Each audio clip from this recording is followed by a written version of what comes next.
Hello everyone. The topic of today's class is for loop with else statement.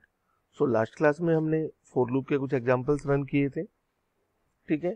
तो इन examples में अगर हम condition execute करते हैं तो किसी भी वेरिएबल के रिगार्डिंग एक पर्टिकुलर टाइम तक ये प्रोग्राम रन होगा एंड जब ये कंडीशन और ये रेंज से एग्जिट होगा, रेंज से जब ये आउट होगा देन आपका प्रोग्राम टर्मिनेट हो जाएगा। तो इस प्रोग्राम का जैसे आंसर यहाँ पर 5 और 4 आया।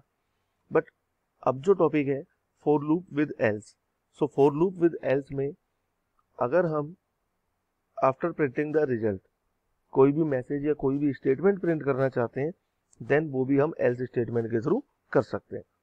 तो उसके लिए एक एग्जांपल है for I in range that is 1 to 4। तो जब हम आई वेरिएबल के लिए फॉर लूप रन करेंगे तो 1 से स्टार्ट होकर वो -1 यानी कि 4 - 1 3 तक रन होगा, ठीक है, और 1 by 1 रिजल्ट प्रिंट करेगा। बट इनकेस अगर मुझे at the time of exit means जब ये कंडीशन फॉल्स होगी और ये आउट ऑफ रेंज होगा उस टाइम पर कोई मैसेज प्रिंट करना है देन मैं एल्स यूज कर सकता हूँ और एल्स के बाद मेरा जो भी सपोर्टिंग स्टेटमेंट होगा प्रिंट के थ्रू मैं वो प्रिंट कर सकता हूँ। तो उसके लिए एक एग्जांपल है। तो इस प्रोग्राम का जब आउटपुट आएगा 1 by 1 1 2 3 एंड आफ्टर दैट जब ये कंडीशन फॉल्स होगी तो ये एल्स पार्ट पे मूव करेगा और एल्स पार्ट पे मूव होने के बाद ये स्टेटमेंट एग्जीक्यूट होगा, no break.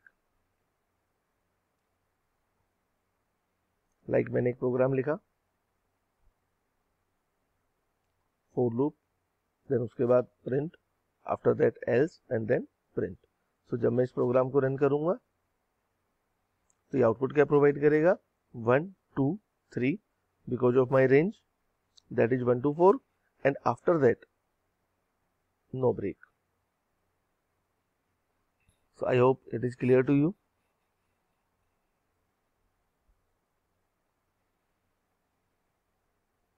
Then the next and important topic is nested for loop. Nested for loop means हम एक से ज़्यादा for loop भी एक प्रोग्राम में यूज कर सकते हैं। लाइक मुझे अगर कोई प्रोग्राम रन करना है और उस प्रोग्राम में मुझे लाइक इस तरह से नंबर सेट करने हैं कि 1 to 10 नंबर्स प्रिंट हो, देन उसके बाद इवन नंबर्स प्रिंट हो 2 4 6 8 10 12 14 16 18 and 20 up to a certain limit.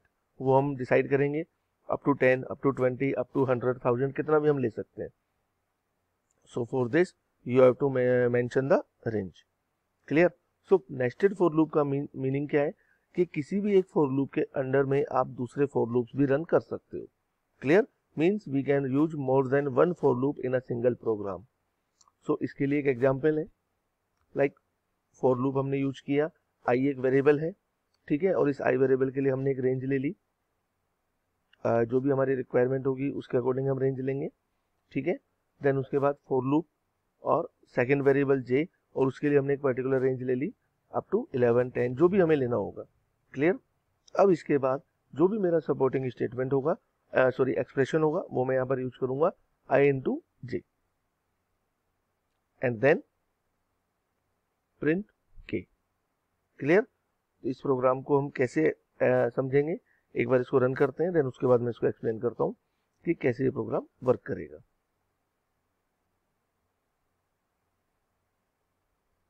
अभी जो ये मैंने वर्ड की फाइल में आपको रिप्रेजेंट किया है वो सिंपली एक सिंटैक्स पर्पस से था।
सो इस प्रोग्राम का आउटपुट क्या आया, 1 2 3 4 5 6 7 8 9 10 and then 2 4 6 8 10 12 and up to 20।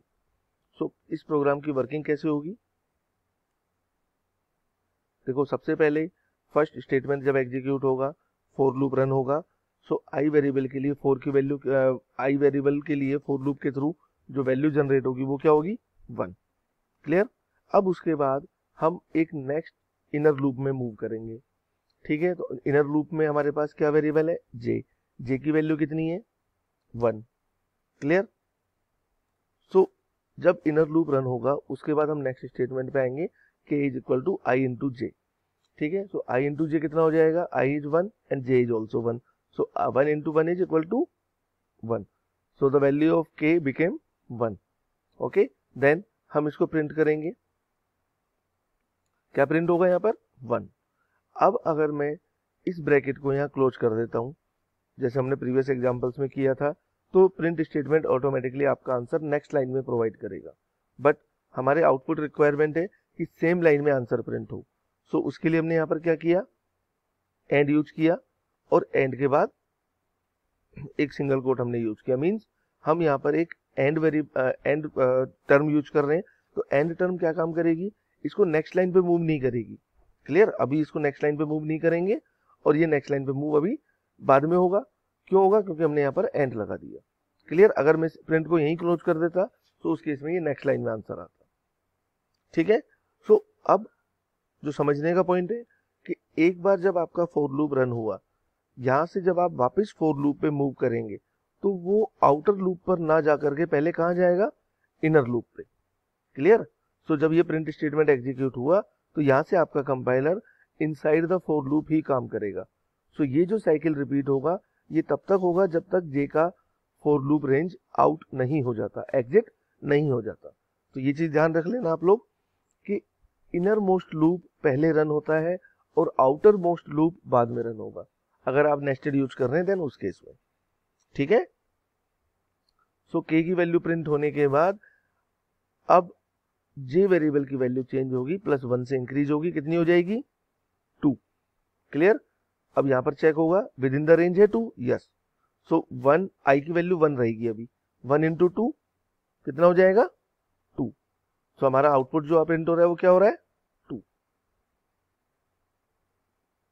ठीक है। इसके बाद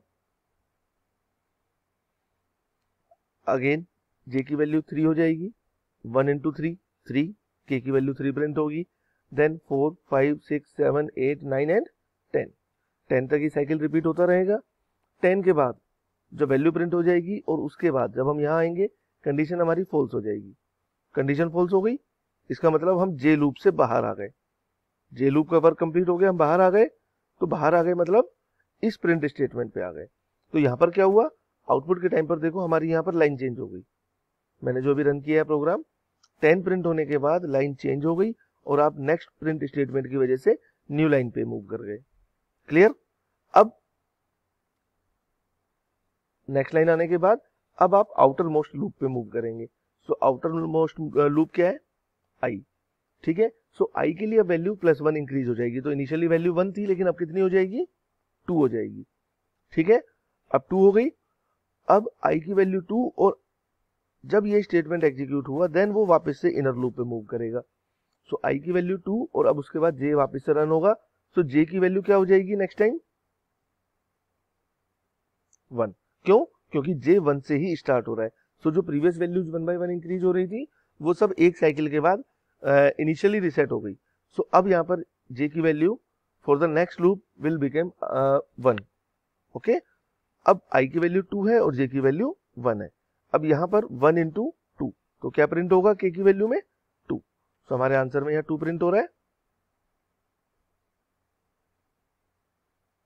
ठीक है।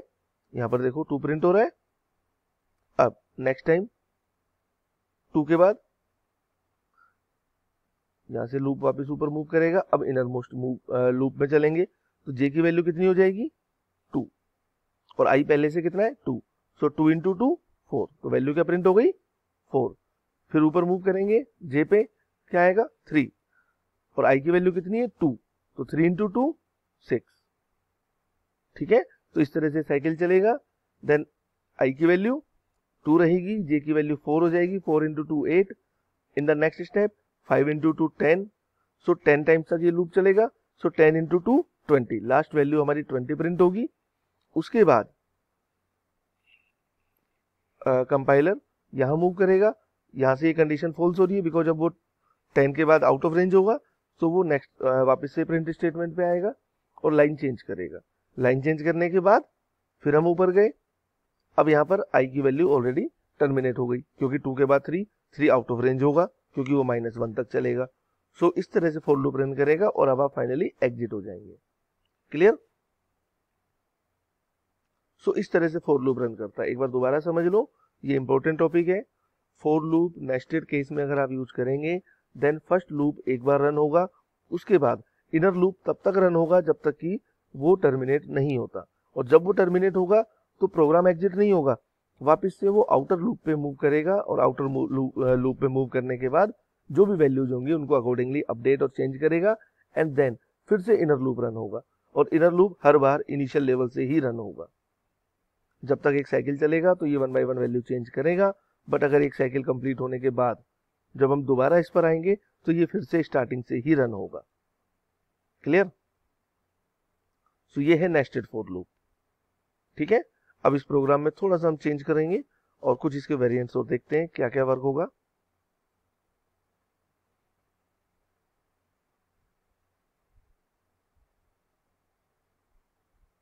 अभी मैंने यहाँ पर स्पेस इंक्रीज कर दिया एंड वेरिएबल के साथ, तो देखो मेरे आउटपुट में क्या चेंज हुआ। पहले मेरे आउटपुट में मैंने कोई स्पेस नहीं दिया था, तो जो मैं एंड वर्ड यूज कर रहा हूँ वो एंड वर्ड इसको सेपरेट कर रहा है। ठीक है, आउटपुट को, क्योंकि प्रिंट स्टेटमेंट नेक्स्ट लाइन पे आता है, but inside the print statement अगर आप एंड वर्ड यूज करेंगे तो वो उसके सेपरेटर की तरह काम करेगा। सो विदाउट स्पेस, जैसे मेरे इस प्रोग्राम में था, कोई स्पेस नहीं था यहाँ पर, तो 1 बाय 1 वैल्यूज डायरेक्टली प्रिंट हुई थी। बट जब मैंने यहाँ पर स्पेस इंक्रीज किया, तो जो मेरा आउटपुट है उस आउटपुट में स्पेसिंग इंक्रीज हो गई। क्लियर? इन केस में यहाँ पर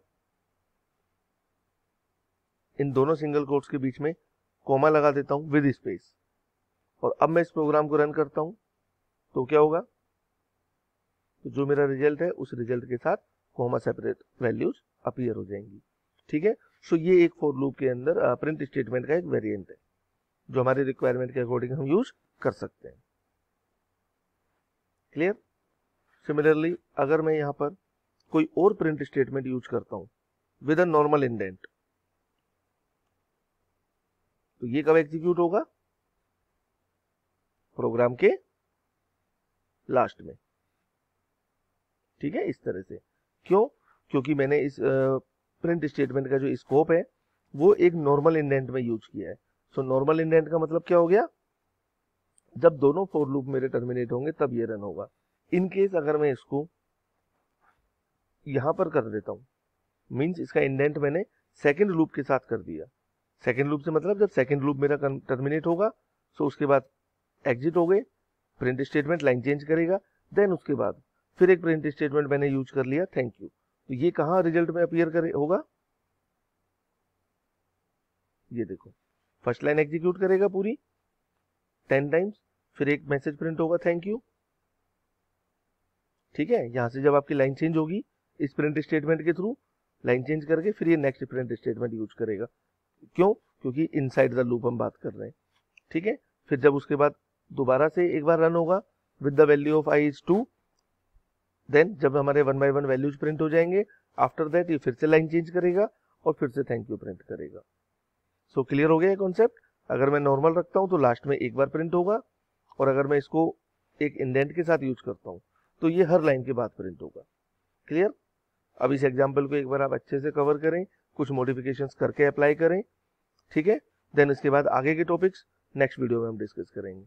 so this is the most important topic of programming. इसके बाद हमारा नेक्स्ट सेगमेंट होगा जो हम बाद में डिस्कस करेंगे। Thank you.